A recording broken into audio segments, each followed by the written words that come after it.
Hi there. Welcome to the SoberCircle channel. Enjoy this speaker tape. Doug R. from Tahunga, California.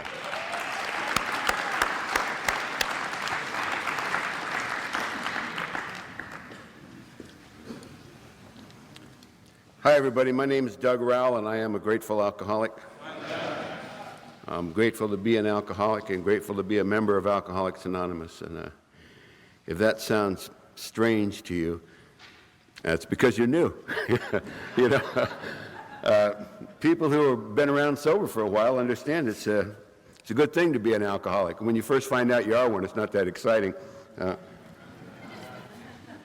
I want to thank Kim for calling me and inviting me to come out here, and I love this group, and thank Bob for picking me up at the airport and taking care of me all day, and thank the group for including me in your unusual expenses. I should tell you that since my very first meeting of Alcoholics Anonymous on September 26, 1986, it hasn't been necessary for me to take a drink of alcohol or any mind-altering chemical. But necessary or not, I drank on the way home from that meeting. I didn't understand that it wasn't necessary.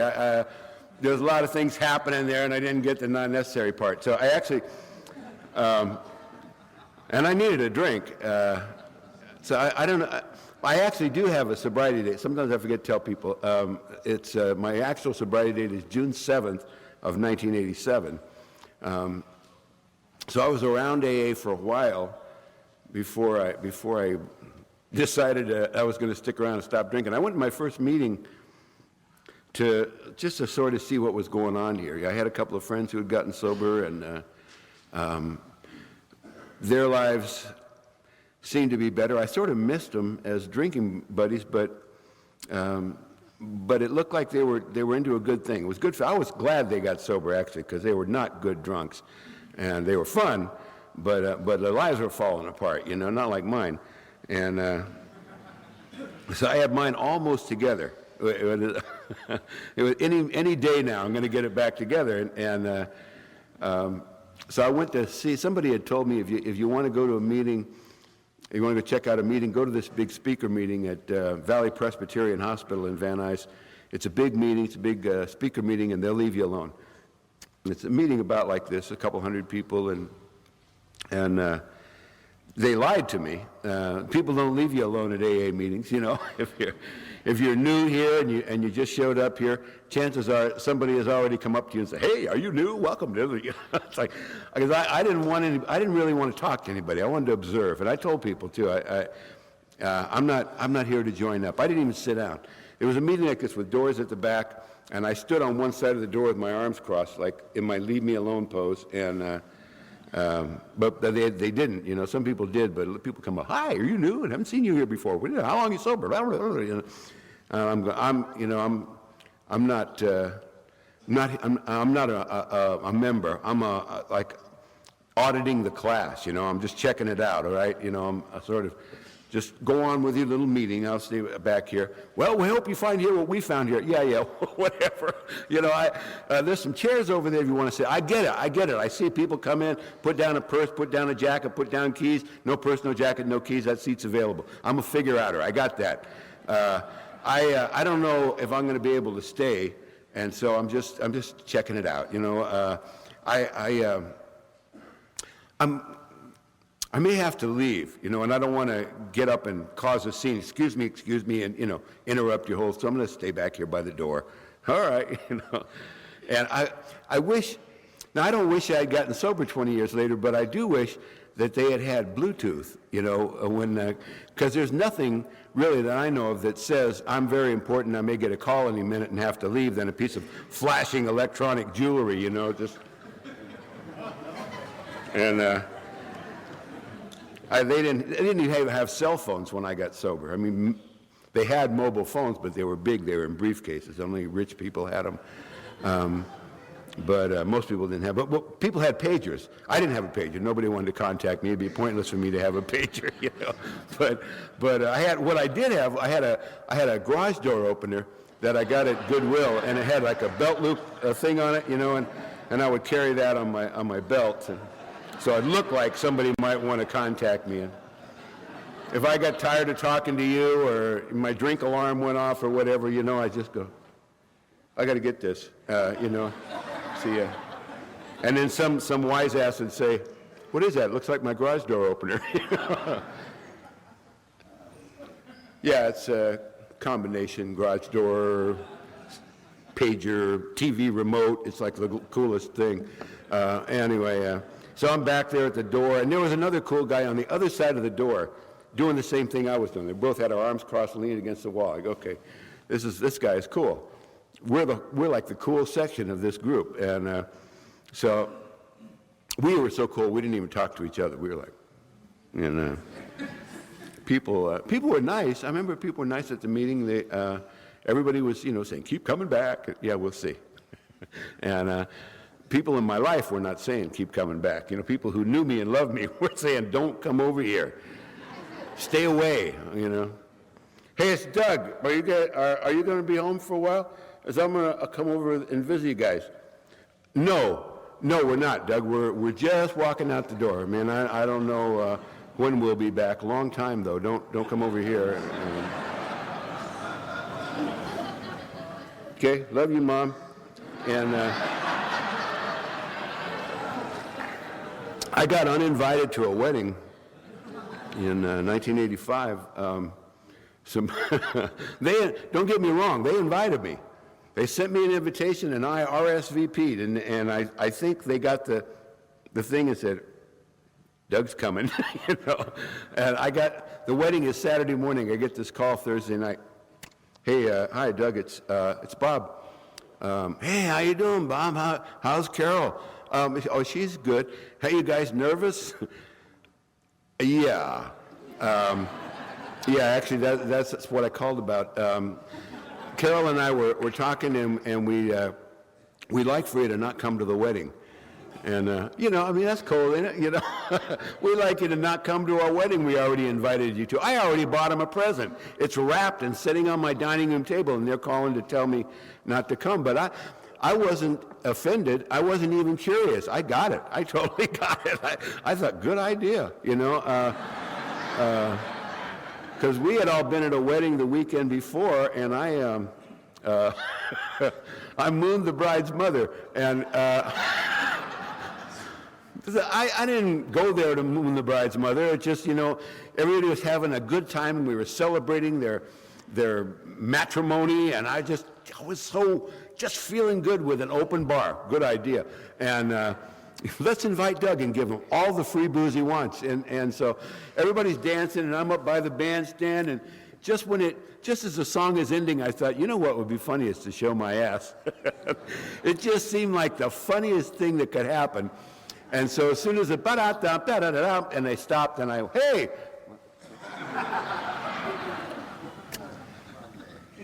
And you could have heard a pin drop. I wish you guys had been there, because you clearly see the humor in it, but nobody laughed. And I mean, these people are friends of mine. Some of them have a good sense of humor, but they just didn't get it. And I knew I was wrong. I was like, the only thing you can do then is to sort of get dressed. Ooh, you don't go right then, you know. And a couple of friends of mine grabbed me and dragged me out in the alley. God damn, man, what's wrong with you?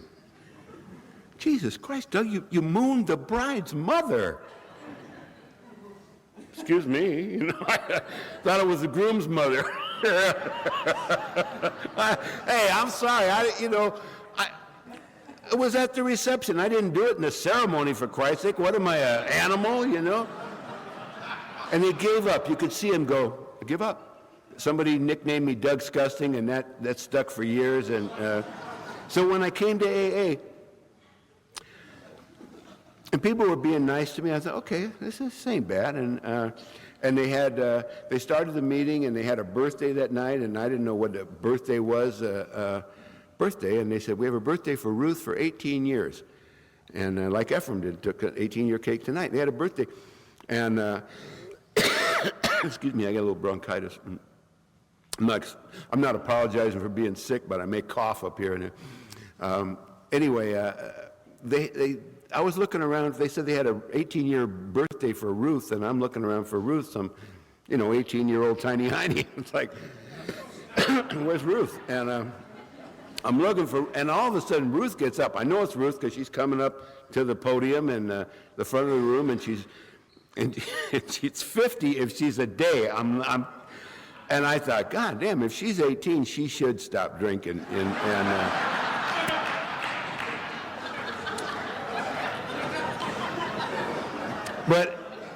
But I had to throw that one away because she obviously wasn't 18, but she looked good. I mean, she didn't look bad. She looked whipped for a teenager, but but she was dressed and coiffed and everything. And 3 younger girls came out with a cake and candles blazing, and everybody started singing just like you guys did.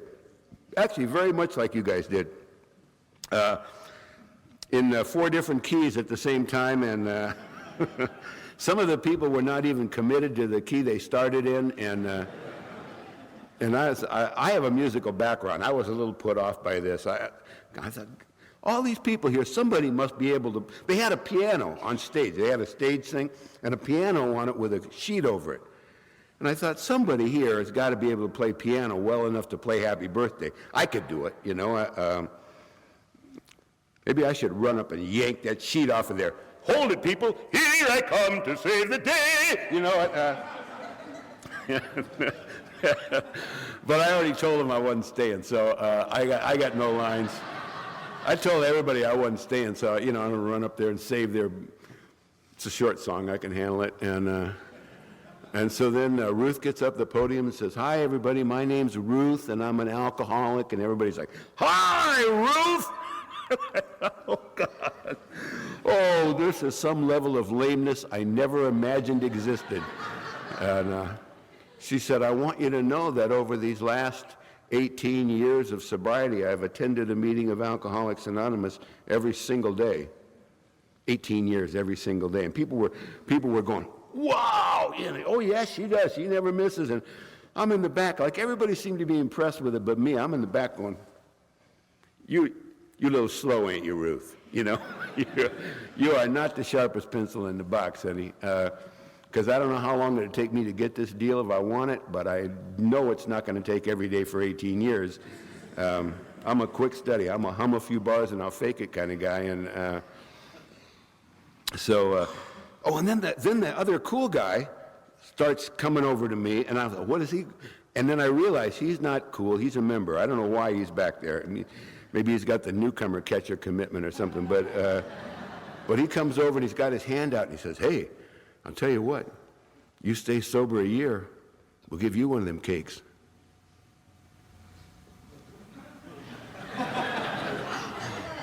I mean, that was hard to process. Don't drink for a year, and I get a cake? I knew he meant well, but I said, I don't want to hurt his feelings. I said, I'm not much of a pastry eater. If I want a cake, I just, stop at Safeway on the way home. I think they're like $5 or something. Or I could not drink for a year. I don't know. Let's see. Let me think about it. No, cake's not even out of my way. I'm going to stop and get a 6-pack anyway on the way home. But thanks. And then I remember that somebody talked for a long time, and they read a bunch of stuff, and somebody, the secretary of the meeting, she held up this book and she said, "This is our big book, Alcoholics Anonymous." She said it's the basic text of the program. It's the only authority on AA. So I thought, meh. She said, if you're new tonight, if you're new here with us, don't leave without this book. So I said, okay, I'm new. I'll steal the book. They had a bunch of them on a table, and like this, like a literature table back here. And I thought I could go pick up that book, act like I'm reading it, like I'm fascinated with it, and walk right out the door, and they'll let me go. And I still think that might have happened. But then she screwed it all up because she said, if you're new tonight and you're financially embarrassed, we understand that. We want you to have this book. will make very liberal credit arrangements, including nothing down and nothing a week until you get back on your feet. So now, if I steal the book, you're going to think I'm not on my feet. You're going to think I'm homeless, So my pride won't let me steal the book now. I got to wait till the end of the meeting and go up to her and say, can I buy one of those books? She said, sure, the big book? Yeah, the big book. I've seen bigger. How much is that big book? I said, it's $4.65. Do you have it?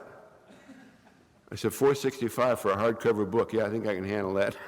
here's a $5. Keep the change. She said, I'll get you change for you. No, use that to help a drunk lady. I'm on my feet, okay? So I got that book, and I went home, and I started to read this book. Not read it, but I got out a bottle of whiskey, and I poured a couple shots, and starting to skim through it, not study read it, but some of it I didn't have to read. For one thing, I have the ability I didn't have to read doctor's opinion, because I've had doctor's opinions. Doctors say to me things like, boy, you ought to not drink so much, okay, I know what the doctors have to say. And I have the ability to look at the title of a chapter, just about any book, and know everything that's in the chapter. It's a gift that I have. And so I'm looking through this book, chapter 1, Bill's story. Who cares? Chapter 2. Chapter 2, there's a solution. I know what there's a solution is a sales pitch. I was raised on TV. I know, young man, there's a solution to your problem. The 12 steps of Alcoholics Anonymous will give you a life beyond your wildest drunken dreams. Yeah. Next, chapter 3, more about alcoholism. Now, doesn't that sound fascinating? I'll have to get around to reading more about alcoholism one of these days. A study up on that for sure. Chapter 4, We Agnostics. Okay, that surprised me. I didn't expect to find a chapter called We Agnostics in the big book. When I went to my first meeting, I liked pretty much the stuff I saw. I liked the hugging and laughing, and I pretty much believed that people there drank like I did and had stopped drinking, don't drink anymore. There was a couple of things that I didn't like about the first meeting, and I thought they were pretty much engendered to AA in general. One was the not drinking for extended periods. That seemed excessive to me. And then there was a lot of God stuff. I mean, a lot of God stuff. Not just, oh God, there was a lot of God stuff. So higher power this, and humbly asked him with a capital H, and my higher power, and power greater than yourself, and admit it to God, and to God, and to God, to God, to God, God, God. And I just thought, damn. I for some reason, I always thought that AA was the secular way to get sober, the way smart people got sober without God. Because I knew you could get sober with God. My grandmother was a Pentecostal minister. She had a Skid Row mission on Beacon Street in San Pedro, California. And Beacon Street in the 1950s was a pretty nasty place. It was pretty much all saloons and hawk shops and shooting galleries. And my grandmother's little White Dove mission was right in the middle of it. And grandmother would pull these wharf rats and winos in and feed them soup and Jesus. So I knew you could get sober on soup and Jesus. It just didn't seem worth it to me. And I thought that AA was the way the smart people got sober without God, the secular way. And when I came here and heard all this God stuff, I can't tell you how disappointed I was. I was very irritated and disappointed. But now I'm looking at this book that the secretary had said was the only authority on AA, and it's got a whole chapter called We Agnostics. So I read chapter 4 all the way through. Poured a shot of whiskey, read it completely all the way through, got done, and I'm going, okay, I'm spacing out. I missed the whole smart people stay sober without God part. So I poured another shot of whiskey, and I read chapter 4 again more carefully. Doug, focus, focus, focus. So another time, I did this 6 times. 6 shots of whiskey, 6 readings of chapter 4, more and more carefully, and I guess the whiskey slowed down my brain to where I could focus on the black part, and found that no matter how many times I read it, it's not going to say how the smart people stay sober without God. It's a trick title, that chapter. If you haven't read that, I might as well clue you in and let the cat out of the bag right now. The chapter should be called How We Agnostics Came to Believe in a Power Greater Than Ourselves, which saved us from a seemingly hopeless state of mind and body. But it's just, too long to fit on the page, so you just put it in there. Let's call it We Agnostics and see if it makes atheists read it, but there's some interesting stuff in there. If you read it 6 times, you might notice, I did, a sentence that says, we found that God doesn't make too hard terms on those who seek him. That's pretty simple and clear, to the point, and significant. It's significant to me because I never heard it anyplace else. It seems right. If there's a power that created the universe, probably wouldn't have this kind of ego problem that would demand that you come to him in a certain way. And yet, the reason I was openly hostile to every sect of every religion that I knew about was that it seemed to me that every sect of every religion had certain spiritual hoops you had to jump through before God would even pay attention to you. My grandmother's Pentecostal church, never said to me, Doug, they said my name in less than a syllable. They said, Doug, we are very sure that God makes hard times on those who seek him. Boy, God will not even hear your prayers unless you are baptized. And I don't mean sprinkled on the forehead like some Methodist. I'm talking about total submersion, son. That's why we got a tank of water for Christ up here. Come on up, son. We're going to soak you down, pull you up, washed in the blood of the Lamb. Praise Jesus. Amen. Somebody get the boy a towel. And, I'm 14. I'm going, they're going to drown me. She told him I touched myself. They're going to send my ass to Jesus tonight.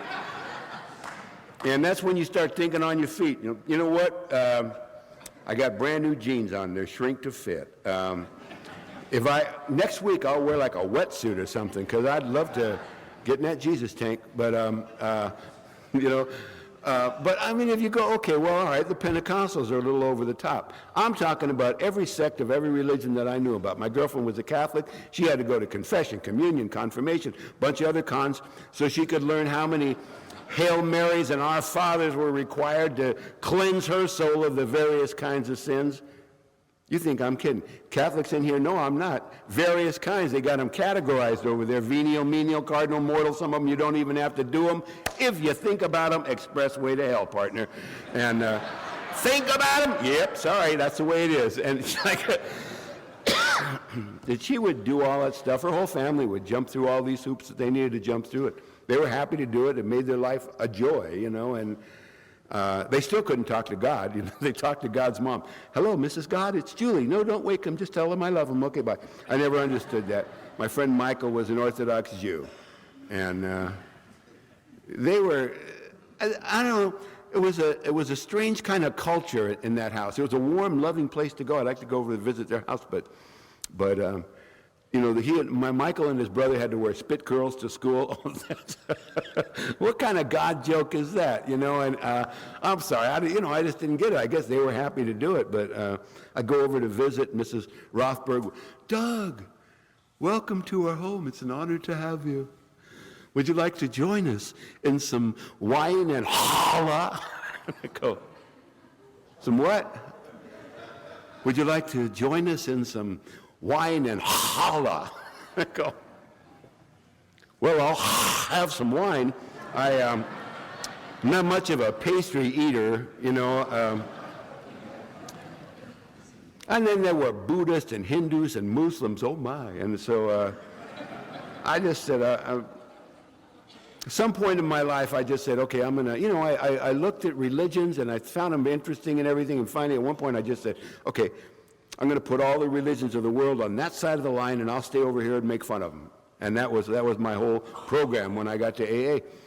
So, but here was AA, the big book, saying, we found that God doesn't make too hard terms on those who seek him. And it goes on to say, you don't have to accept anybody's concept of God. That's a pretty efficient sentence. You don't have to accept anybody's concept of God. No pressure there. Find one that you're comfortable with. And that seems to be okay with the creator of the universe. I never heard that anyplace else. So I realized that AA was a different kind of thing, and I went back to AA. And I started going to AA regularly, 5 or 6 times a week. And the more I went, the more I fell in love with it. And the more I realized I thought I wasn't going to fit here. I told people I wasn't going to fit. This is very likely the only place I ever fit in my life. And my first 8 months of AA, I didn't have a sponsor. I didn't have a home group. I didn't read the book. I didn't take the steps. I didn't know what a tradition was. I didn't believe in God. I didn't have a commitment, and I was drinking every day. But aside from that, I had a pretty good program, which is keep coming back. That was my whole deal. That's all I did right. I got tired of raising my hand as a newcomer, so one day I didn't raise my hand. Somebody thought I had 30 days. And I didn't want to make her look bad, so I got up and took a 30-day chip, and God, it made everybody so happy. I'm going to go take a chip over at the North Hollywood group, And I did. Everybody's like, hey, and I'd be taking chips all over, and then someday somebody'd smell whiskey on me and tell me about it, so I had to start over, but only at that one group, And then I was at this club called the Valley Club one time for a noon meeting, and I heard this girl talking to her friend and saying, my sponsor says I can't have sex till I'm sober 6 months. So I took a 6-month chip over there. It seemed like a handy thing to have, They're all bogus anyway, and who knows, I might get lucky. I couldn't get lucky.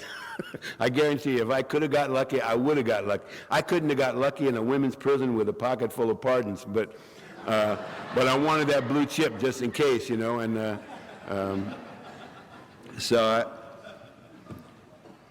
one day I came home from a meeting, and what I usually did, I'd go to an evening meeting and I'd get a bottle of whiskey on the way home, and I'd come home and turn on the TV and lay on the floor and drink whiskey till I passed out. That's what I usually did. And one night I woke up about 3 a.m. It was common. The bottle's half full, TV's on, reach over, turn off the TV, get my bottle, crawl on my hands and knees across the living room through the hallway, crawl into my house, to go to bed. Some people, seeing that would say, oh, pitiful and incomprehensible demoralization. When you're doing it, I just called it going to bed, It seemed kind of smart. There was some point in my life I said, hey, you can't fall off the floor,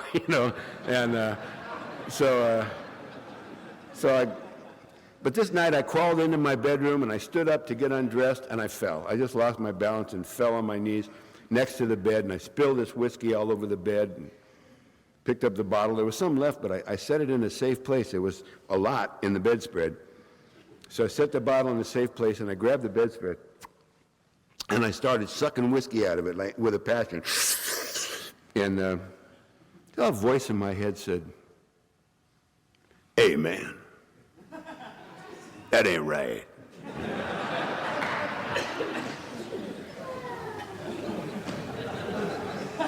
You thirsty, man? There's whiskey in the bottle. But I'm not thirsty. I'm frugal.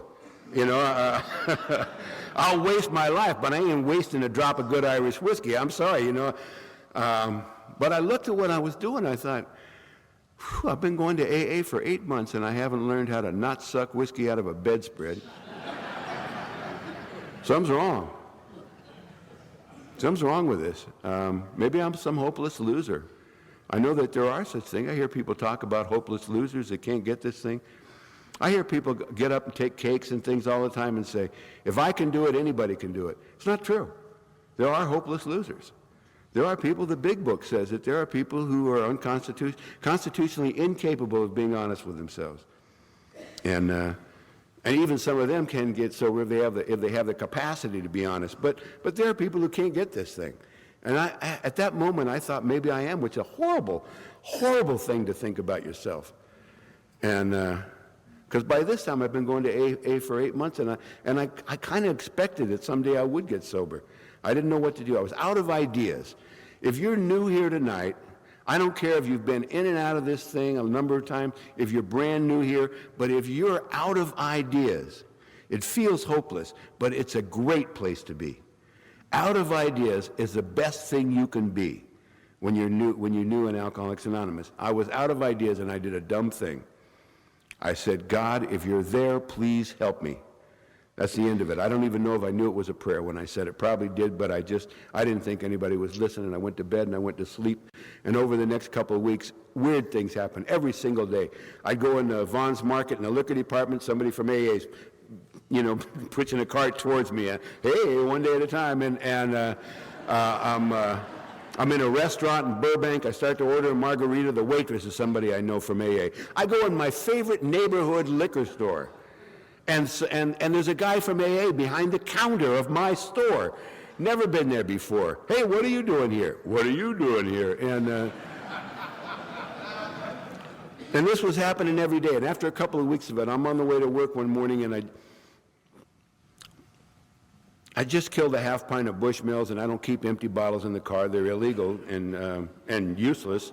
And so I rolled down the window and let this bottle go out the window, And just as I did, there's a guy from AA driving towards me. It's 6:30 a.m.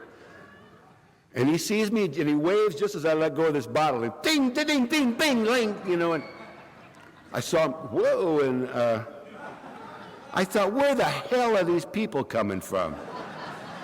It's like those stupid miracles they talk about in the meetings.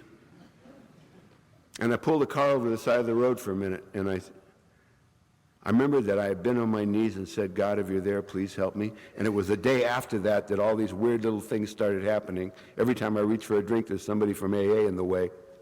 Little pain in the ass God jokes, that I've come to recognize as maybe miracles. I don't know, interesting coincidences. I couldn't say they weren't miracles. Maybe if there was a miracle involved, the only miracle was that I finally recognized it, that I asked for help and I was getting help. I don't know.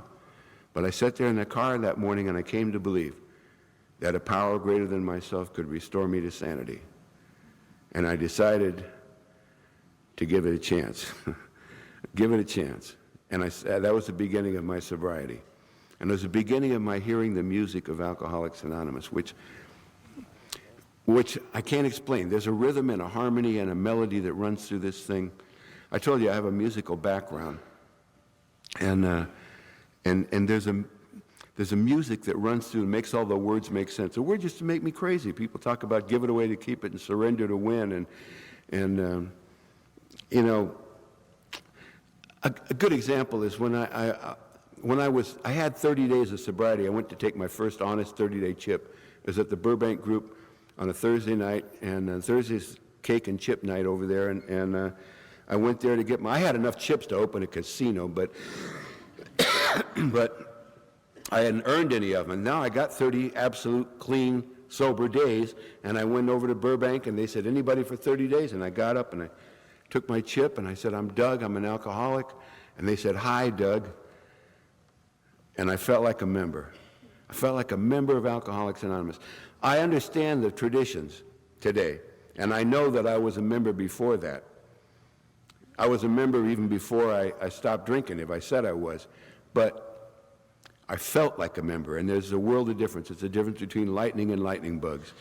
And I sat down and watched people take 60-day and 90-day chips and 6-month and 9-month chips and a 7-year cake and a 19-year cake, and I was excited about everybody else's progress in this thing. That's not like me. It's not like me to be excited about somebody's progress who's ahead of me. I don't know if anybody can relate to that, but that's where I was that night. And I was just high on the experience of being sober. And at the coffee break, I went to get my coffee, and a guy stopped me and said, hey, congratulations on 30 days. And I said, thanks. And he said, you know what the secret is? I said, don't drink, I guess. And he said, no, that's not it. We don't drink here. But the deal is here to hang on. Hang on. Can you do that? And I said, well, that's what I've been doing. He said, exactly. Precisely, man. Keep doing that. You'll be all right. And I'm thinking, okay, you get 30 days. They tell you what the secret is. And so I'm now looking for newcomers I can to share my experience, strength, and hope with. And before I could find a victim, there's a guy at Burbank named Jim Baker. He died about 6 months ago, and he's dearly missed over there. But he's one of these southern-born, back-slapping, glad-handing alcoholics. You know, you got them everywhere. And he came up to me and he said, "Son, congratulations on that 30 days. I said, "Thanks." And he said, "You know what the secret is?" I said, "Yes, sir. Hang on." He said, "No, let go."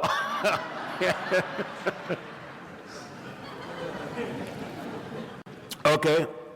I get it. I'm hearing the music. The words aren't making me crazy anymore. The guy that said, "Hang on," is talking about stay close, keep coming back, stay in the middle of the herd, they used to say. And Jim that told me let go is talking about let go and let God. Surrender. The war is over. You lost. You start hearing the music, and the words start making sense. And I found out that people in AA misquote the big book. Happens all the time. Happens every day. But I thought that anybody with over 90 days probably had, you know, the book memorized by now. But I wasn't reading it, and so I figured if I got a good memory. So people always quote the book in meetings. Sometimes they even give page numbers. So I figured if I just listen and memorize, I'll have all the important parts, not the crap, but just the important parts, memorized, sometimes with page numbers, so people will think I read it. So, but I didn't know that people misquote it all the time. And they hardly ever say, "I'm not sure if that's right. Maybe you ought to read it." Let me tell you, maybe you ought to read it. Then you can know what it says and what it doesn't say. Duh. But I heard a lady say, "Our book says that our drinking was but a symptom of deeper underlying causes and conditions," which it does say. But then she went on to add her own stuff. She said, "If you don't find your deeper underlying cause and condition, you will drink again." What? The book doesn't say that, but I didn't know because I'm not reading it. I thought that was right out of the gospel, you know, and I'm like, deeper underlying cause and condition. I don't know what my deeper underlying, I didn't come from an alcoholic family. My dad was the kind of guy who could, you know, buy a six-pack, drink one, and put 5 in the fridge and forget they're there. It makes me sick. My mother might be an alcoholic. We don't know because she won't drink. And you can't tell. You know, how would you tell? Character defect, you know, they all got them, you know. It's like, I asked her one time, "Why don't you drink?" And she said, "What do you care?"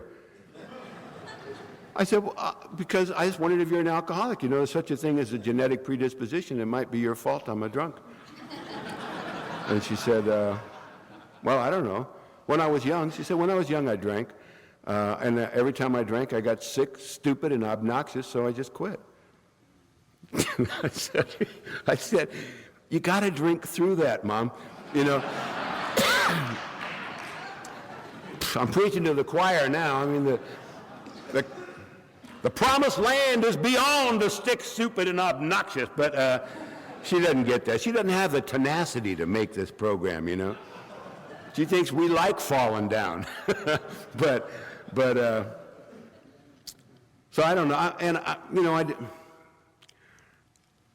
I was looking for my deeper underlying cause, and I couldn't. I thought, I don't know.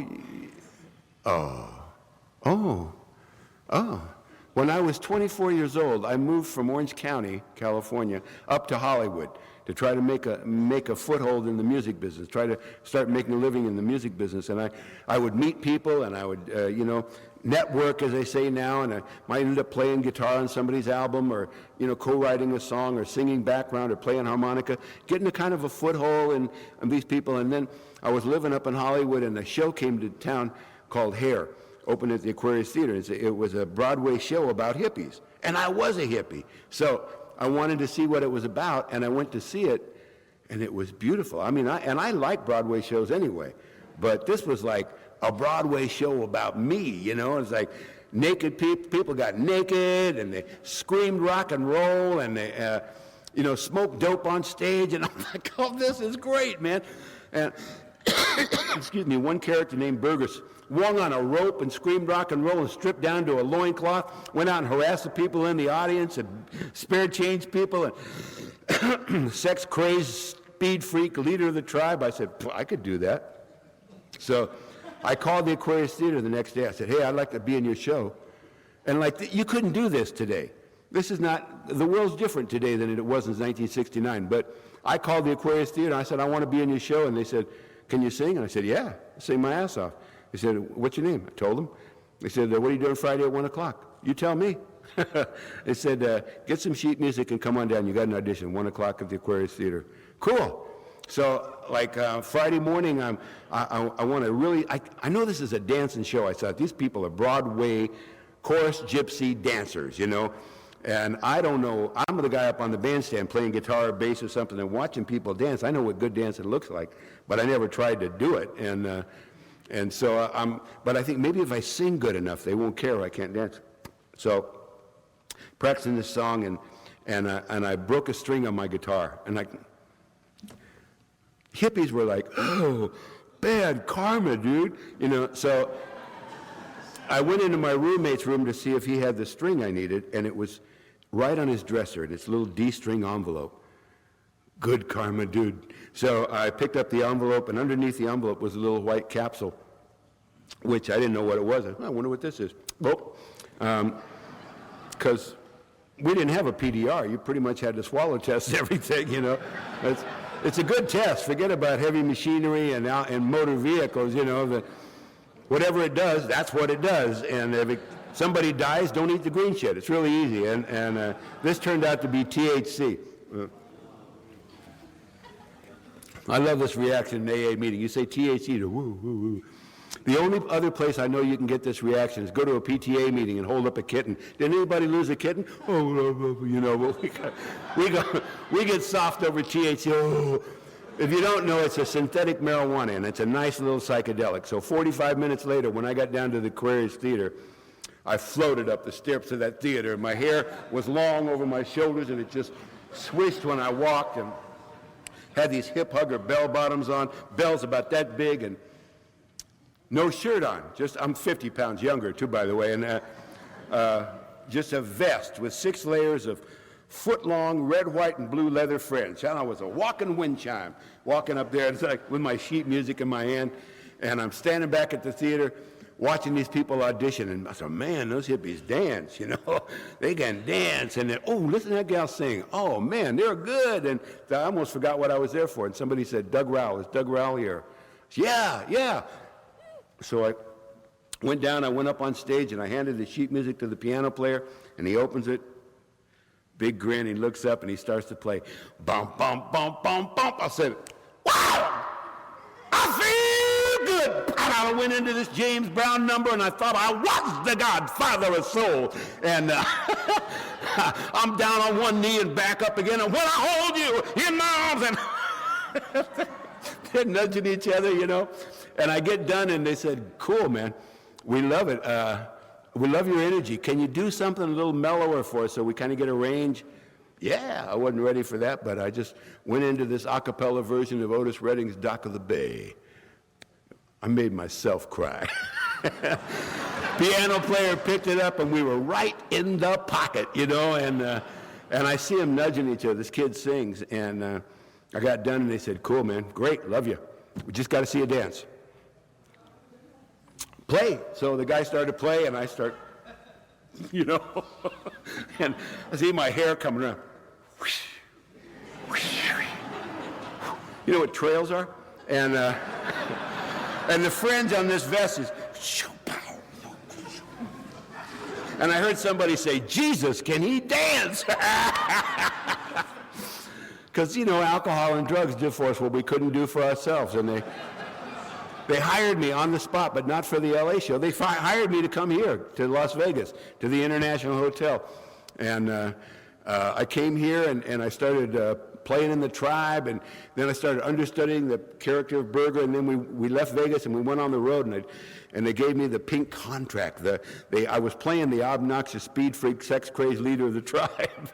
It was a stretch, but I could do it. And we'd play some, and we toured with all over the United States and Canada for 3 years. What a great job. People would come up to us afterwards and go, hey, man, here's some pot, brother. Send some me in Maui Wowie, Panama Red, Acapulco Gold. Give us all this great dope for nothing, you know, because we could sing and dance. And some of you like acid? Here, Osby, Purple Haze, Orange Sunshine, Window Pane, hey. And then got a witness, and